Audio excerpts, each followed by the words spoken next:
Viewers, এটি হচ্ছে mist maker অথবা মিনি হিউমিডিফায়ার মডিউল বলা হয়। এটি দিয়ে বিভিন্নভাবে কুলিং সিস্টেম তৈরি করে গরম সিজনে কাজে লাগানো যায়। এটি 110 কিলোহার্জের ফ্রিকোয়েন্সিতে কম্পন তৈরি করে, যার কারণে মুহূর্তের মধ্যেই পানিকে জলীয় বাষ্পে পরিণত করে ফেলে। অটোমাইজারের এই অল্প একটু জায়গার ভিতরে 740টিরও বেশি স্প্রে ছিদ্র আছে জলীয় বাষ্প বের হওয়ার জন্য, যেগুলো মাইক্রোস্কোপ ছাড়া খালি চোখে দেখা যায় না।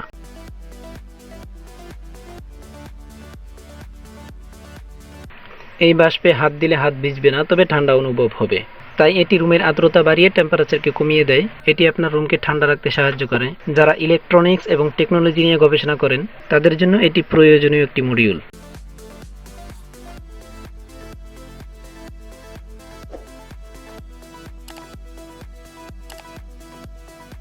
ভিউয়ার্স, দয়া করে ভিডিও নিচে ডান পাশের লাল বাটনটায় একটি খোঁচা মেরে দেন। ধন্যবাদ। আসসালামু আলাইকুম।